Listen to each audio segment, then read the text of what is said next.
করেছেন। এই জন্য আবু বকর সিদ্দিক রাদিয়াল্লাহু আনহুর কোরআন তেলাওয়াত দামি হয়ে গেছে, আমল দামি হয়ে গেছে। আবু বকর সিদ্দিকের ঈমানি জিন্দেগি দামি হয়ে গেছে, ইবাদত বন্দেগি দামি হয়ে গেছে। শুধুই তাই নয়, আবু বকর সিদ্দিক রাদিয়াল্লাহু আনহুর হায়াতের দৌলতটাও দামি হয়ে গেছে। আবু বকর সিদ্দিক রাদিয়াল্লাহু আনহু কার সঙ্গে জীবন করছেন, কার সঙ্গ অবলম্বন করছেন? ও বিশ্বের মহামানব, শ্রেষ্ঠ মহামানব, যারে আল্লাহ না বানাইলে আসমান বানাইতেন না, যে নবীকে আল্লাহ না বানাইলে জমিন বানাইতেন না, এমন একজন মহামানবের সঙ্গে আবু বকর সিদ্দিক রাদিয়াল্লাহু আনহু সঙ্গ অবলম্বন করছে। এই জন্য আবু বকর সিদ্দিকের হায়াতের দৌলতটা কি হয়ে গেছে, দামি হয়ে গেছে। আমাদের মুরব্বীরা বলে দেখেন না, উলামায়ে কেরাম বলে দেখেন, সৎসঙ্গে স্বর্গবাস, অসৎসঙ্গে সর্বনাশ। সর্বতে চলে তোরা চলে কুনাত, সর্বতে চলে তোরা চলে কুনাত, সর্বতে তলে তোরা তলে কুনাত। এক জমানা সর্বতে বা আউলিয়া, এক জমানা সর্বতে বা আউলিয়া, বেহতেরা সদ সালাত আতবে দিয়া। আপনার আমার সঙ্গ যদি নেককার লোকদের সঙ্গে হয়ে যায়, আপনার আমার সঙ্গ যদি আল্লাহ ওয়ালাদের সঙ্গে হয়ে যায়, তাহলে আমাদের হায়াত দামি হয়ে যাইবে, আমাদের কোরআন তেলাওয়াত দামি হয়ে যাইবে। আপনার আমার সম্পর্ক যদি তাহাজ্জুদ গুজার সঙ্গে হয়ে যায়, আমাদের নামাজগুলি দামি হয়ে যাইবে, কোরআন তেলাওয়াত দামি হয়ে যাইবে। আপনার আমার সম্পর্ক যদি আল্লাহ ওয়ালার সঙ্গে হয়ে যায়, তাহলে আমাদের দোয়া মোনাজাত আল্লাহর দরবারে দামি হয়ে যাইবে। আমি আপনি কেন ইবাদত বন্দেগী করে লাজ্জত পাই না, স্বাদ পাই না? কোরআন তেলাওয়াতে কেন লাজ্জত পাই না? শেষ রাত্রে কেন তাহাজ্জুদ নামাজ পড়তে পারি না? আমাদের সম্পর্কটা নেককার মানুষের সঙ্গে নাই, আছে দুনিয়াদারদের সঙ্গে। এই জন্য ধন সম্পদের উন্নতি হইতেছে, ঈমানের উন্নতি নাই, আমলের উন্নতি নাই। যারা তাহাজ্জুদ নামাজ পড়ে মজা পাইছে, এদের সঙ্গে আপনার আমার সম্পর্ক নাই। যারা অবিরাম কোরআন তেলাওয়াত করে লাজ্জত পাইছে, এদের সঙ্গে আপনার আমার সম্পর্ক নাই। এই জন্য হায়াতের দৌলত যেমন দামি হইতেছে না, ঈমান আমলের দৌলত আল্লাহর দরবারে দামি হইতেছে না। আল্লাহ তাআলা নির্দেশ, হে ঈমানদারগণ, যদি আল্লাহ ওয়ালা হইতে চাও, আমার দরবারে শ্রেষ্ঠ বান্দা হইতে চাও, তাহলে গুনাহ বর্জনের পরে, হারাম বর্জনের পরে, নাজায়েজ বর্জনের পরে সৎ লোকদের কি করো? সঙ্গ অবলম্বন করো। সৎ লোকদের সঙ্গ অবলম্বন করলে তার ইবাদতের ঘ্রাণ আমার চলে আসবে।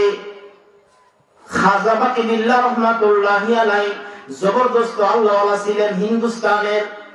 খাজা বাকি বিল্লাহ রাহমাতুল্লাহি আলাইহি হিন্দুস্তানের বহুত বড় কি ছিলেন? আল্লাহ ওয়ালা ছিলেন।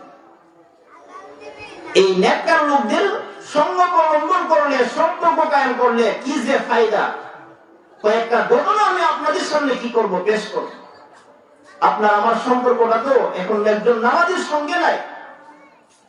আপনার আমার ঈমান যে মজবুত হবে, আমল যে মজবুত হবে, নামাজ পড়ে যে লাজ্জত পাইব, দোয়া করে যে লাজ্জত পাইব, স্বাদ পাইব, এরকম কাজ তো আপনি কি করি না? নামাজ পড়তেছি কিন্তু নামাজে লাজ্জত পাই না, স্বাদ পাই না। খাজা বাকি বিল্লাহ রাহমাতুল্লাহি আলাইহি জবরদস্ত আল্লাহ ওয়ালা ছিলেন। একদিন ওনার বাড়িতে মেহমান আসলো। মেহমান আসার 2 দিন পূর্ব থেকে খাজা বাকি বিল্লাহর ঘরের মধ্যে কি নাই? খাবারের ব্যবস্থা নাই। ওনারা উপবাস অবস্থায় কি করতেছেন? জীবন যাপন করতেছেন। মেহমান আসার কারণে আল্লাহ ওয়ালা মানুষ, দরিদ্র মানুষ পেরেশানি হয়ে গেলেন। হাইরে, মেহমানদারি করা তো সুন্নাত, আমি আমার মেহমানদারি কিভাবে করাইবো? পেরেশান হয়ে আছে। খাজা বাকি বিল্লাহ রহমাতুল্লাহি আলাইহি একজন সাগরেদ ছিলেন, হোটেলের মালিক, রেস্টুরেন্টের মালিক ছিল খাজা বাকি বিল্লাহর একজন মুরিদ। তো পিসাব আল্লাহওয়ালা মানুষ যে পেরেশানির মধ্যে পড়ে আছেন, এই হোটেলের মালিক বিষয়টা কি করতে পারছেন, বুঝতে পারছেন। হোটেলের মালিক উনি ওনার খাবার ঘরে যাইয়া ভালো ভালো উন্নত মানের খাবার নিয়া এই খাজা বাকি বিল্লাহ রহমাতুল্লাহি আলাইহির সামনে হাদিয়া স্বরূপ পেশ করলো, আর বলতেছেন, হযরত আপনি মেহেরবানি করে আমার এই অল্প হাদিয়া আপনি কি করেন, গ্রহণ করেন। খাজা বাকি বিল্লাহ রহমাতুল্লাহি আলাইহি এমন কঠিন মুসিবতের সময় মেহমানের খাবার হাদিয়া পাইয়া ওনার দিলটা খুশি হয়ে গেল। তৃপ্তি সহকারে মেহমানদেরকে মেহমানদারি করাইলো। মেহমানদারি করার পরে হোটেলের মালিককে ডেকে বলল, ভাইজান, আজকে আপনি আমার কঠিন মুসিবতের সময় আমার ইজ্জত আপনি হেফাজত করেছেন, আমার পেরেশানি আপনি আল্লাহ তাআলা আপনার মাধ্যমে কি দূর করেছে। হোটেলের মালিককে বলতেছে, ভাই তুমি তো আমার বড় উপকার করলা, এখন বলো তোমার জন্য আমি কি করতে পারি। খাজা বাকি বিল্লাহ রহমাতুল্লাহি আলাইহি মুস্তাজিবুদ দাওয়াত ছিলেন, যাদের দোয়া আল্লাহ তাআলা সরাসরি সঙ্গে সঙ্গে কবুল করে নেন, এমন একজন নেককার মানুষ ছিলেন খাজা বাকি বিল্লাহ রহমাতুল্লাহি আলাইহি। আমি আপনি তো দোয়া করে লজ্জত পাই না, স্বাদ পাই না, আমাদের হাত তো আসমানের দিকে কি হয় না, উত্তোলন হয় না। দুনিয়ার যে কোনো মুসিবত পেরেশানি আমরা ধন সম্পদের মাধ্যমে কি করে নেই, পূরণ করে নেই। কঠিন মুসিবতের সময় যে আল্লাহ তাআলার নসরত আমাদের উপর আসবে, এরকম দোয়া আমরা কি করি না। খাজা বাকি বিল্লাহ রহমাতুল্লাহি আলাইহি ওনার সেই হোটেলের সাগরেদকে বলতেছে, ভাইজান তুমি আমার খেদমত করলা, কঠিন মুসিবতের দিন তুমি আমার পেরেশানি দূর করলা, বলো না তোমার জন্য আমি কি করতে পারি। আমি আপনি যদি ওই খেদমতটা করতাম, তাহলে এই বুজুর্গ বলার পর বললাম যে, হযরত আপনি আমার জন্য দোয়া করেন যাতে আল্লাহ তাআলা আমারে একাধিক শেষ সন্তানের মালিক বানায়, অথবা দুনিয়ার অমুক সম্পদের মালিক বানায়, অথবা দুনিয়ার ওই হাজতটা পূরণ করে দেয়, এমন দোয়া চাইলাম। কিন্তু আল্লাহ রাসূল বলতে দেখা হোটেলের মালিক, তার দিলের ভিতরে আল্লাহ তাআলার মহব্বত ভালোবাসার খাজানা ছিল। হোটেলের মালিক বলতেছেন, আল্লাহ দুনিয়ার ধন সম্পদ আমি আপনার নিকট চাই না, দুনিয়ার গাড়ি বাড়ি আমি আপনার নিকট চাই না, আপনি আপনার পাক জবান দ্বারা যেহেতু একটা জিনিস কথা বলছেন, যদি আমার সেই কথাটা আপনি রাখতে চান, আপনার কথা যদি আপনি পূর্ণ করতে চান, তাহলে আপনি খাজা বাকি বিল্লাহর মতো আপনি আমি হোটেলের মালিককে আপনার খাজা বাকি বিল্লাহ বানায়া দে। কত বড় আবদা! কি বলছে যে আপনি যেমন আল্লাহওয়ালা, জিকির করে আপনি যেমন লাজ্জত পান, স্বাদ পান, আপনার দিলের ভিতরে যেমন আল্লাহর মহব্বত ভালোবাসার খাজানা ভরপুর, ইবাদত বন্দেগীর লাজ্জত ভরপুর, গুনাহ বর্জনের হিম্মত ভরপুর, এরকম আল্লাহওয়ালা আপনার মতো বুজুর্গ মকবুল বান্দা আপনি আমার কি বানায় দেন। সুবহান! কত বড় আবদা! ভাই, এই দুনিয়াতে কেউ নিজে নিজে দামি বান্দা হইতে পারছে না, এই দরাতে কেউ নিজে নিজে আল্লাহওয়ালা হইতে পারছে না। আল্লাহওয়ালা হওয়ার জন্য আরেকজন আল্লাহওয়ালার সুরবতে আসতে হইছে। হিচ মরদে খুদ খুদ মরদে নাশুদ, হিচ মরদে খুদ খুদ মরদে নাশুদ, হিচ পীরে খুদ খুদ পীরে নাশুদ, আর ওলিরা মুহ কাশতি বাসনাস, हर ओलेरा नुह कश्ती बासनास, सोबते खलकरा तो फासनास। আপনার দোয়াটা নিজে নিজে দামি হইবে না, দোয়াতে লাজ্জত এমনি এমনি পাইবেন না, তাহাজ্জুদ নামাজ পড়ার তৌফিক এমনি এমনি পাইবেন না, জিকির করার তৌফিক এমনি এমনি পাইবেন না। গুনাহ বর্জনের হিম্মত এমনি এমনি পাইবেন না, নিজে নিজে পাইবেন না। যারা গুনাহ মুক্ত জীবন করে, যারা তাহাজ্জুদ নামাজ পড়ে আল্লাহ তাআলাকে ভাও করতে পারছে, যারা কোরআন তেলাওয়াতের মাধ্যমে আল্লাহ তাআলাকে রাজি এবং খুশি করতে পারছে, এমন লোকদের সঙ্গ অবলম্বন করতে হবে, এমন লোকদের মজলিসে যাইতে হইবে। খাজা বাকি বিল্লাহ রহমাতুল্লাহি আলাইহি ওনার সাথে আবদার করলো, হযরত আপনি যদি আমাকে দুনিয়াতে কোনো কিছু করতে চান, তাহলে আপনি বাকি বিল্লাহর মতো আপনি আমারে বানাইয়া দে। কত দামি একটা আবদার করলো। খাজা বাকি বিল্লাহ বলতেছে, আরে বেকুফ, আমি তো একদিন আর দুই দিনে কি হই নাই, খাজা বাকি বিল্লাহ হই নাই। আমি তো একদিন আর দুই দিনে আল্লাহর দরবারে দামি হই নাই। আমার এই মাকামে, এই স্তরে আসতে বহু কি লাগছে, সময় লাগছে, বহু গুনাহমুক্ত জিন্দেগি লাগছে, বহু তাহাজ্জুদ নামাজ পড়ার দৌলত লাগছে, বহু ইবাদত বন্দেগি, রিয়াজত, মুশাহাদা করার কি লাগছে, হ্যাঁ শক্তি লাগছে। একদিন আর দুই দিনে আমি কি এরকম খাজা বাকি বিল্লাহ হইতে পারি না। হোটেলের মালিক ছিল নাসুর বান্দা, বলতেছেন না, যদি আপনি আমার কোনো কিছু দিতেই চান আর আপনি আপনার কথা যদি পূর্ণ করতেই চান, তাহলে আপনি আমারে আপনার মতো কি বানাই দেন, খাজা বাকি বিল্লাহ বানাই দেন। আল্লাহর ওলি পেরেশানির মধ্যে পড়ে গেছে, হায় রে, আমি তাহলে কিভাবে দ্বিতীয় খাজা বাকি বিল্লাহ বানাইবো? কিছুক্ষণ মুরাকাবা করার পরে খাজা বাকি বিল্লাহ রহমাতুল্লাহি আলাইহি হোটেলের মালিকের হাত ধরে বলল, চালিয়ে মেরে কামরা মে, চলো আমার কামরাতে আসো। আল্লাহর ওলি খাজা বাকি বিল্লাহ রহমাতুল্লাহি আলাইহি হোটেলের সেই সাগরিদকে মুরিদ নিয়ে নিজের কামরার মধ্যে প্রবেশ করে দরওয়াজা বন্ধ করে দিল, আটকে দিল। খাজা বাকি বিল্লাহ রহমাতুল্লাহি আলাইহি হোটেলের মালিককে সামনে বসাইয়া ওনার রূহের মধ্যে তাসাররুফ করতে লাগলো। খাজা বাকি বিল্লাহ রহমাতুল্লাহি আলাইহি হোটেলের মালিককে সামনে বসাইয়া নেক তাওয়াজ্জুহ দিতে লাগলো। আল্লাহ তাআলা খাজা বাকি বিল্লাহর দিলের ভিতরে তার মুহাব্বত ভালোবাসার যে দৌলত দান করেছিলেন, খাজা বাকি বিল্লাহ রহমাতুল্লাহি আলাইহি নেক তাওয়াজ্জুর মাধ্যমে সেই হোটেলের মালিকের দিলের ভিতরে আল্লাহ তাআলার মুহাব্বত ভালোবাসার দৌলতগুলি স্থানান্তর করে দিলে।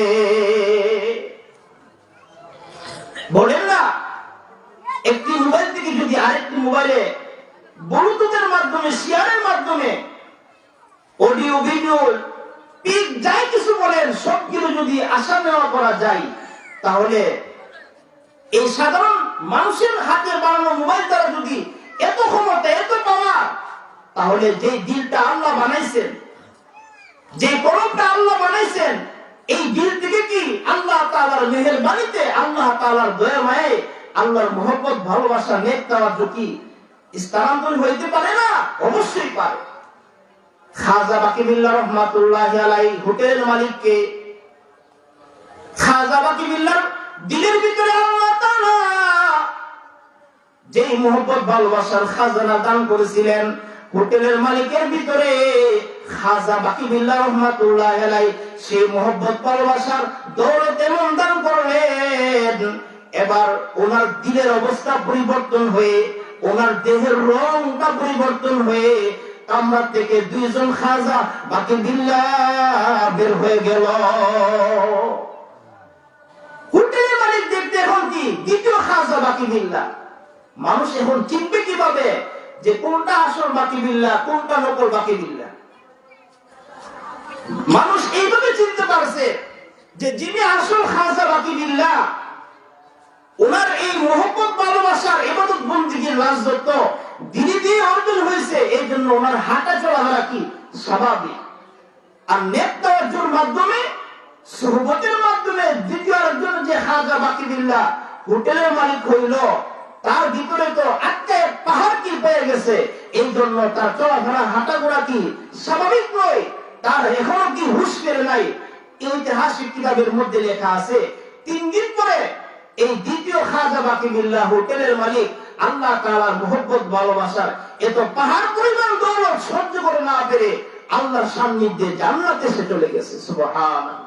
সর্বতে চলে তোরা চলে তোমার, সর্বতে চলে তোরা চলে তোমার, সর্বতে চলে সর্বতে তলে তোরা তলে তোমার। আমি আপনি যদি আল্লাহর দরবারে দামি বান্দা হইতে চাই, আপনার আমার প্রান্তরাও যদি আল্লাহর দরবারে দামি হইতে চাই, আপনার আমার দুনিয়ার হায়াত যদি আল্লাহর দরবারে দামি বানাইতে চাই, তাহলে যাদের কাছে আল্লাহ তাআলা ভালোবাসার মহব্বত খাজানা রাখছেন, তাদের দরবারে আইসা তাদের সঙ্গ অবলম্বন করে আল্লাহ তাআলার মহব্বত ভালোবাসা অর্জন করতে হইবে। হায়াতের দৌলত 7 বছর অতিবাহিত হয়ে গেছে, এখন আপনি নামাজ পড়ে কি আমি আপনি নামাজ পড়ে লাজ্জত পাই না, স্বাদ পাই না, দোয়াটা করে লাজ্জত পাই না, দোয়ার মধ্যে মহব্বত আসে না, সেজদাটাও মহব্বতের সহিত দেই না, রুকুটা মহব্বতের সহিত করি না, নামাজের ভিতরে কোরআন তেলাওয়াত মহব্বতের সহিত করি না। কারণ মহব্বত ভালোবাসা আল্লাহ তাআলার মহব্বত ভালোবাসার খাজানা আপনার আমার দিলের ভিতরে নাই। এই জন্য আল্লাহর বন্দেগীতে মহব্বত আসে না। দিলের ভিতরে দুনিয়ার ভালোবাসা মহব্বত, ধন সম্পদের মহব্বত আছে। এই জন্য আজান হয়ে গেলেও নামাজটা বাদ দিয়ে দুনিয়ার কাজের মধ্যে কি লাগা করি। কারণ মহব্বতটা কার বেশি? দুনিয়ার বেশি, ধন সম্পদের বেশি, আল্লাহর বেশি। আল্লাহর বেশি নয়, ইবাদত বন্দেগীর মহব্বত নাই। তো মেরে মুহতারাম ভাই দোস্ত বুজুর্গ, বলতেছিলাম আপনার আমার হায়াত যদি দামি বানাইতে চাই, তাহলে নেককার মানুষের সঙ্গ লাগবে, খাঁটি আল্লাহওয়ালা বুজুর্গের কি লাগবে? সঙ্গ লাগবে। তাহলে আপনার আমার হায়াত কি দামি হয়ে যাইবে, তাহাজ্জুদ নামাজ পড়ার তৌফিক চলে আসবে, গুনাহ বর্জন হারাম বর্জনের তৌফিক কি চলে আসবে। আল্লাহ বলেন ইয়া আইয়ুহাল্লাযীনা আমানুত্তাকুল্লাহ ওয়া কুনু মা'আস সাদিকিন।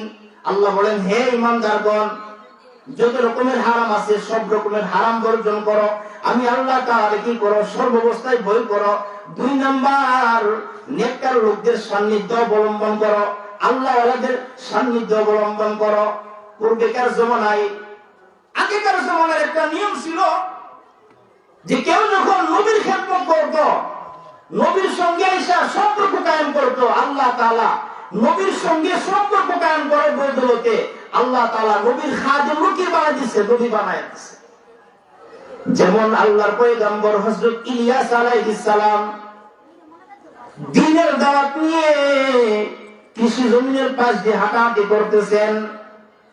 হঠাৎ করে দেখেন একটা চাষি কৃষক দৌড়াইয়া হযরত ইলিয়াস আলাইহিস সালামের সঙ্গ অবলম্বন করলো। চাষি বলতেছে, ওগো আল্লাহ নবী, আপনি আমারে আপনার খাদেম বানায় নেন। চাষি লোকটা বলতেছে, ওগো আল্লাহ নবী, দ্বীনের দাওয়াত নিয়ে আপনি যেতেই চাইবেন, আপনি আমারে আপনার সঙ্গ বানায় নেন, খাদেম বানায় নেন, আমি আপনার খেদমত করব। হযরত ইলিয়াস আলাইহিস সালাম উনি ওনার অন্তরে চোখ দ্বারা দেখতে পাইলেন যে এই লোকটার কপালের মধ্যে অলির চাপ ভাসতেছে, এই লোকটার কপালের মধ্যে নবুয়তের চাপ ভাসতেছে। এই জন্য হযরত ইলিয়াস আলাইহিস সালাম এই জমিনের এই কৃষকটাকে কি বানাইছে? নিজের খাদেম বানায় লইছে। ভাই, নবীর খেদমত করা সাধারণ বিষয় নয়, নবীদের ওয়ারিস হক্কানি আলেমদের খেদমত করা সাধারণ বিষয় নয়, খুব দামি জিনিস। হাজারো ধন সম্পদের মালিক হইল, আলেমের খেদমত করা যায় না। হাজারো ধন সম্পদের মালিক হইলে নবীর খেদমত করা যায় না, নবীর কথা মানা যায় না, নবীর দিন মানা যায় না। কারণ হযরত মুসা আলাইহিস সালামের কাছে তো ভাই ছিলেন, সবচেয়ে বড় ধনাঢ্য মানুষ ছিলেন, কিন্তু কপালের মধ্যে নবীর প্রতি ঈমান আনার তৌফিক তার হয় নাই। আবু জাহেলের বাড়ি আল্লাহ রাসূলের বাড়ির সঙ্গে ছিল, কিন্তু ঈমান আনার কি পায় নাই, তৌফিক হয় নাই। আল্লাহ তাআলা তার ঈমানের দৌলত দান করে নাই। কোথায় বাড়ি হযরত বেলালের, কোথায় বাড়ি হযরত সালমান ফারসির। আল্লাহ তাআলা এই দরিদ্র দুইজন মানুষকে আল্লাহর নবীর হাতে কালিমা পড়ে মুসলমান বানাইয়া দুনিয়ার মধ্যে সর্বশ্রেষ্ঠ মানুষ বানায়া দিছে। এই জন্য নবীর খেদমত করা ভাই সাধারণ বিষয় না। হক্কানি রব্বানি আল্লাহওয়ালাদের খেদমত করা, মসজিদের ইমাম সাহেবের খেদমত করা, মাদ্রাসার মুদাররিসদের খেদমত করা, তাদের অনুসারী হওয়া, তাদের সঙ্গ অবলম্বন করা সাধারণ বিষয় না, এটাও কি অনেক বড় কি একটা নিয়ামত। হযরত ইলিয়াস আলাইহিস সালাম উনি ওনার অন্তরে চোখ দ্বারা দেখতে পাইলেন যে কৃষক লোকটা দৌড়াইয়া আমার কাছে আইছে এবং আমার খাদিম হওয়ার জন্য আরজি পেশ করছে, তামান্না পেশ করছে, আকাঙ্ক্ষা পেশ করছে। আল্লাহ তাআলা তার কপালের মধ্যে নবুয়তের নূর রাখছেন। এই জন্য হযরত ইলিয়াস আলাইহিস সালাম এই জমিনে কৃষককে নিজের কি বানাইছে, খাদিম বানাইছে। হযরত ইলিয়াস আলাইহিস সালাম দ্বীনের দাওয়াত নিয়ে যেতে যায়, খাদিমও ওনার সঙ্গ অবলম্বন করে। আল্লাহর পয়গম্বর হযরত ইলিয়াস আলাইহিস সালাম দ্বীনের দাওয়াত নিয়ে দিবানিশি যে স্থানে যায়, খাদিমও সেই স্থানে যায়। 24টা ঘন্টায় খাদিম হযরত ইলিয়াস আলাইহিস সালামের খেদমত করতেছে। 1 বছর নয়, 2 বছর নয়, দীর্ঘ 30 বছর পর্যন্ত আল্লাহ নবী হযরত ইলিয়াস আলাইহিস সালামের খেদমত করছেন। এই খাদিম তার দিনদারি দুনিয়াদারি সবকিছু বাদ দিয়ে নবীর খেদমতে 30টা বছর কি করছেন, কাটায় দিয়েছেন। আমি আপনি যে একজন আল্লাহওয়ালার সোহবতে 30টা মিনিট সময় দেই না। এমনও মানুষ সমাজে আছে 50 বছর 60 বছর অতিবাহিত হয়ে গেছে, সে বলতে পারবে না এই 50 বছরের হায়াতের ভিতরে 1 ঘন্টা সময় একজন নেককার মানুষের সোহবতে আসছে। নেককার মানুষের সোহবতে আসলে না আপনার সূরা ফাতিহাটা শুদ্ধ হইতো, আপনার নামাজটা শুদ্ধ হইতো, নামাজের যে মাসালাগুলি আছে এইগুলি সঠিকভাবে হইতো। নেককার মানুষের সোহবতে আসলেন, আল্লাহওয়ালাদের সোহবতে আসলেন, আপনার অতীত গুনাহের উপর ঘৃণা চলে আসতো। আপনার আমার সম্পর্ক দুনিয়ার ফাসিক ফুটজারের সঙ্গে, আপনার আমার সম্পর্ক দুনিয়ার সব নাপাক মানুষের সঙ্গে। এই জন্য মুমিন হওয়ার পরেও, লম্বা সময় হায়াত পাওয়ার পরেও আপনার আমার হায়াতের দৌলত দামি না, আপনার আমার ইবাদত বন্দেগী আল্লাহর দরবার কি না দামি না। সঙ্গ এমন একটা দামি জিনিস। আল্লামা শেখ সাদী রহমাতুল্লাহি আলাইহি বলেন যে সঙ্গ এমন একটা গুরুত্বপূর্ণ বিষয়। আসমানের নূরের তৈরি ফেরেশতারা যারা মাসুম নিষ্পাপ, এই নূরের তৈরি ফেরেশতারা যদি দুনিয়ার চোরবাটপারদের সঙ্গে সঙ্গ অবলম্বন করে উঠা বসা করে, তাহলে সঙ্গের গুণে, সম্পর্কের গুণে নূরের তৈরি মাসুম ফেরেশতারা দুনিয়ার নাপাক মানুষদের সঙ্গে অবলম্বন করার কারণে, চলাফেরার কারণে এদের আমলনামার মধ্যে কি গুনাহ উঠে যাবে। নাউজুবিল্লাহ। গান্নাশিনাত ফেরেশতা বাদিও, গান্নাশিনাত ফেরেশতা বাদিও, ওয়াহশাত আমুজ ওয়াখিয়ানাত ওয়ারিও। আল্লামা শেখ সাদী রহমাতুল্লাহি আলাইহি বলেন সঙ্গ এমন একটা দামি জিনিস, গুরুত্বপূর্ণ জিনিস। আসমানের নূরের তৈরি ফেরেশতারা যদি জমিনের চোর বাটপারদের সঙ্গে, ধোঁকাবাজদের সঙ্গ অবলম্বন করে, তাহলে সঙ্গের গুণে আসমানের নূরের তৈরি ফেরেশতারা তাদের আমলনামার মধ্যে গুনার কালিগুলি জমা হয়ে যাইবে। আপনার আমার সম্পর্কটা মসজিদে ইমাম সাহেবের সঙ্গে হইলে নামাজের মহব্বত আসবে, তার সঙ্গে হইলে দ্বীনি মাসআলা মাসেল বুঝতে পারতাম, শুনতে পারতাম। ওই যে কৃষক খাদেম 1 বছর নয়, 2 বছর নয়, দীর্ঘ 30 বছর পর্যন্ত আল্লাহ নবী হযরত ইলিয়াস আলাইহিস সালামের খেদমত করলেন। 30 বছর পর্যন্ত হযরত ইলিয়াস আলাইহিস সালামের খেদমত করার ফলে একদিন হযরত ইলিয়াস আলাইহিস সালাম তার এই চাষী খাদিমকে বলতেছে, ভাই তুমি তো আমার 1 দিন নয়, 2 দিন নয়, দীর্ঘ 30 বছর পর্যন্ত আমার খেদমত করলা, বলো না তুমি আমার কাছে কি চাও, কি আবদার আছে, তোমার মনে কি আশা আছে, এইগুলি তুমি একটু পেশ করো। বলেন না যে লোকটা, যে খাদিমটা দীর্ঘ 30 বছর পর্যন্ত নবীর খেদমত করছে, নবী কারা? যাদেরকে আল্লাহ তাআলা নির্বাচিত করেছেন, মনোনীত করেছেন মানুষের হেদায়েতের জন্য। বলেন না যে খাদিম 30 বছর পর্যন্ত নবীর খেদমত করছে, তার ভিতরে কি দুনিয়ার মহব্বত থাকবে?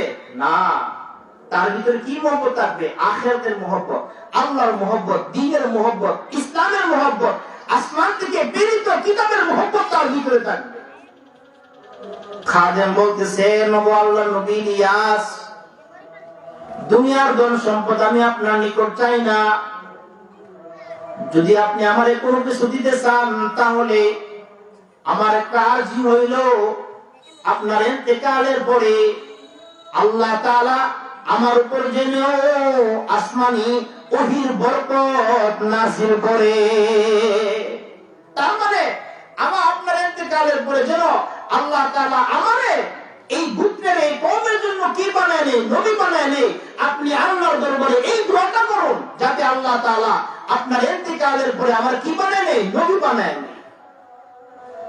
বলেন না, নবীদের জবান কি পাক? নবীদের জবান পাক না, পবিত্র। নবীরা মুস্তাকিমুদ দাওয়াতের সর্বোচ্চ শিখরে আছে। নবীরা যা দোয়া করে আল্লাহ তাআলা এইগুলি কি করে নেন, কবুল করে নেন। হযরত নূহ আলাইহিস সালাম দোয়া করেছেন, আল্লাহ আমার কওমকে আপনি ধ্বংস করে দেন, এই জালেমদেরকে ধ্বংস করে দেন। আল্লাহ তাআলা মহাপ্লাবন দিয়া কি করে দিয়েছে, ধ্বংস করে দিয়েছে। আল্লাহ নবী মক্কার কয়েকজন কাফির বেঈমানের জন্য বদদুয়া করেছেন। আল্লাহ তাআলা বদরের প্রান্তরে, উহুদের প্রান্তরে নবীর বদদুয়ার বরকতে আল্লাহ তাআলা এই সমস্ত কাফিরকে কি করে দিয়েছে, ধ্বংস করে দিয়েছে। আবার আল্লাহ নবী দোয়া করেছেন, আল্লাহ দুই উমরের কোন এক উমরকে আপনি মুসলমান বানাইয়া ইসলামকে আপনি মুসলমানকে আপনি শক্তিশালী করেন। নবী দোয়া করছে, আল্লাহ তাআলা নবীর দোয়ার বরকতে উমর ইবনুল খাত্তাব রাদিয়াল্লাহু আনহুকে মুসলমান বানাইয়া ইসলাম এবং মুসলমানকে কি করছে, শক্তিশালী করছে। তাহলে নবীদের দোয়া কি কবুল, নবীদের জবান পবিত্র। শুধু নবীদের দোয়া কবুল করেন এর মধ্যে সীমাবদ্ধ না, কোন মুমিন যদি আল্লাহর দরবারে দোয়া করেন এইগুলি আল্লাহ তাআলা কি করে নেন, কবুল করে নেন। আল্লাহ বলেন, ওয়া ক্বালা রাব্বুকুম উদউনি আস্তাজিব লাকুম। আল্লাহ বলেন, হে আমার বান্দা বান্দীগণ, আমার দরবারে চাও, আমি আল্লাহ তাআলা তোমার ডাকগুলি কি করব, কবুল করব। কি বলেন, আল্লাহ তাআলা মুমিনের দোয়া কবুল করে না? অবশ্যই কবুল করে। যাদেরকে আল্লাহ তাআলা দোয়া করার তৌফিক দিয়ে দিয়েছেন, যাদের হাত দুটি আসমানের দিকে উত্তোলন হওয়ার তৌফিক হয়ে গেছে, এই বান্দার দোয়া আল্লাহ তাআলা কি করে নেন, অবশ্যই কবুল করে নেন। মায়ুসনাহু আহলে জমি আপনি খতা সে, মায়ুসনাহু আহলে জমি আপনি খতা সে, তকদীর বদল জাতা হে মুঝ তরকে দুয়া সে। দুয়ার দ্বারা বান্দার ভাগ্য পরিবর্তন হয়ে যায়। দুয়ার দ্বারা বান্দার দিলের ভিতরে যে জমাট ভাব আছে, জমাট পেরেশানি আছে, জমাট চিন্তা আছে, দুনিয়া আখিরাতের পেরেশানি, দোয়া করার দ্বারা সঙ্গে সঙ্গে আল্লাহ তাআলা মুমিন বান্দার দিলের জমাট ভাবগুলি দূর করে দেয়। পরীক্ষা করতে চান, তাহলে আজকে আপনি আল্লাহর দরবারে দোয়া করেন, খালিস মনে দোয়া করেন, দেখবেন আপনার দিলের ভিতরে যে জমাট ভাবগুলি আছে, পেরেশানিগুলি আছে, এইগুলি দোয়া করার সঙ্গে সঙ্গে উদার হয়ে যাবে, নাই হয়ে যাবে। তাহলে দোয়ার দ্বারা বান্দার কি ভাগ্য পরিবর্তন হয়ে যায়। মুমিন বান্দা দোয়া করতে দেরি হয়, আল্লাহ তাআলা কবুল করতে কি করেন না, দেরি করেন না। ইমাম বুখারী রাহমাতুল্লাহি আলাইহি শৈশবকালে অন্ধ ছিলেন। সহিহ বুখারীর লেখক মুহাম্মদ ইবনে ইসমাঈল বুখারী রাহমাতুল্লাহি আলাইহি শৈশবকালে কি ছিলেন, অন্ধ ছিলেন। তো সন্তান যদি দুনিয়ার রূপ বালা মুসিবতের মধ্যে পড়ে যায়, মাতা পিতা সবার আগে কি থাকে, পেরেশানি থাকে। ইমাম বুখারী রাহমাতুল্লাহি আলাইহি শৈশবকালে অন্ধ ছিলেন, দুই চোখের আলো আল্লাহ তাআলা নিয়ে গিয়েছিলেন। ইমাম বুখারীর মা 24টা ঘন্টা এই সন্তানের জন্য আল্লাহর দরবারে কান্নাকাটি করতেন, দোয়া করতেন। এক হাদিসে আল্লাহ রাসূল বলেন যে আল্লাহ তাআলা তার 3 শ্রেণীর বান্দার দোয়াগুলি আল্লাহ তাআলা কি দেন না, ফেরত দেন না। এক নাম্বার হলো পিতামাতার দোয়া। পিতামাতার দোয়া সন্তানের জন্য আল্লাহ তাআলা কি করে নেন, ডাইরেক্ট কবুল করে নেন। পিতামাতার সন্তানের জন্য বদদোয়া করলে কবুল করে নেন, সুদোয়া নেক দোয়া করলে কি করে নেন, কবুল করে নেন। ইমাম বুখারীর আম্মা জান 24টা ঘন্টায় সন্তানের দুই চোখের আলোর জন্য আল্লাহর দরবারে কান্নাকাটি করে দোয়া করে। দোয়ার দ্বারা বান্দার ভাগ্য পরিবর্তন হয়ে যায়, তকদির পরিবর্তন হয়ে যায়। দোয়ার মাধ্যমে বান্দার মুসিবত গুলি আল্লাহ তাআলা দূর করে দেন। দোয়ার মাধ্যমে বান্দার সব পেরেশানি আল্লাহ তাআলা দূর করে দেন। দোয়ার মাধ্যমে বান্দাকে আল্লাহ তাআলা ঋণগ্রস্তের পাহাড় থেকে উদ্ধার করে নেন। ইমাম বুখারী আম্মা জান ইমাম বুখারীর জন্য, মুহাম্মদ ইবনে ইসমাঈলের জন্য অবিরাম কান্নাকাটি করে, আল্লাহ আমার সন্তান মুহাম্মদ ইবনে ইসমাঈলের চোখের আলো যদি আপনি দান না করেন, আমার সন্তান দিনদারি কিভাবে করবে, দুনিয়াদারি কিভাবে করবে। দুয়ার জিকির পাওয়ার এইগুলি আমি আপনাদের সামনে বলতেছি। একদিন হযরত ইব্রাহিম আলাইহিস সালাম ইমাম বুখারীর আম্মা জানের স্বপ্নে যুগে চলে আসে। ইমাম বুখারীর মার স্বপ্নে যুগে, ইমাম বুখারীর মার স্বপ্নে যুগে আল্লাহর খলিল হযরত ইব্রাহিম আলাইহিস সালাম চলে আসে। আল্লাহর খলিল বলতেছে, হে ইমাম মুহাম্মদ ইবনে ইসমাঈলের মা, আর দোয়া করতে হবে না, আর পেরেশানি হইতে হবে না। তুমি মার দোয়ার বরকতে আল্লাহ তাআলা তোমার সন্তান রে, তোমার সন্তানের চোখের মধ্যে এমন আলো দান করবেন, এমন পাওয়ার দান করবেন। মনে রাখবা, তোমার সন্তান বৃদ্ধকালে চাঁদের আলোতে বৈশা বৈশা বড় ধরনের দ্বীনি খেদমত করবে, দ্বীন ইসলামের বড় বড় গ্রন্থ লিখবে। তোমার সন্তান দুনিয়ার আলোতে না, চাঁদের আলোতে বৈশা বৈশা তোমার সন্তান কিতাব লিখবে। মার দোয়া তো কবুল। মায়ুসনাহু আহলে জমি আপনি খতা সে, মায়ুসনাহু আহলে জমি আপনি খতা সে, তকদীর বদল জাতা হে মুঝকর কে দুয়া সে। দুয়ার দ্বারা ভাগ্য পরিবর্তন হয়ে যায়। ইসমাঈল, মুহাম্মদ ইবনে ইসমাঈল বুখারী মা স্বপ্নে দেখলেন আল্লাহর খলিল হযরত ইব্রাহিম আলাইহিস সালামকে। স্বপ্ন খতম হয়ে গেছে। ফজর নামাজের পরে ইমাম বুখারীর মা দেখতে পাইলেন আল্লাহ তাআলা মার বরকতে ইমাম বুখারীর চোখের মধ্যে আলো আবার ফেরত দান করছে। সুবহানাল্লাহ। আল্লাহ তাআলা কাদির কুদরত সবকিছু করতে পারে, চাই না কেন আল্লাহ তাআলার দরবারে কোন কাফির বেঈমান যদি অনুতপ্ত হইয়া লজ্জিত হইয়া আল্লাহ দরবারে কান্নাকাটি করে, তার দোয়া কি করে নেন, আল্লাহ তাআলা কবুল করে নেন। কারণ আল্লাহ তাআলা হইলেন কাদিরে কুদরত দারি হর যে খাহি আপনি, কাদিরে কুদরত দারি হর যে খাহি আপনি, মুর্দারা তো জানে বখশি জিন্দারা মুর্দা কুনি, কাদিরে কুদরত দারি বরকমাল, কাদিরে কুদরত দারি বরকমাল, আনতা হাসবি আনতা রব্বি যুল জালাল। দুনিয়ার মানুষ কেউ কোনো কিছু করতে পারে না আল্লাহর হুকুম ছাড়া। আল্লাহ তাআলা সাগরের মধ্যে আল্লাহ তাআলা মিষ্টি পানির ঝর্ণা পয়দা করতে পারেন। আল্লাহ তাআলা পিতামাতা ছাড়া সন্তান দিতে পারেন।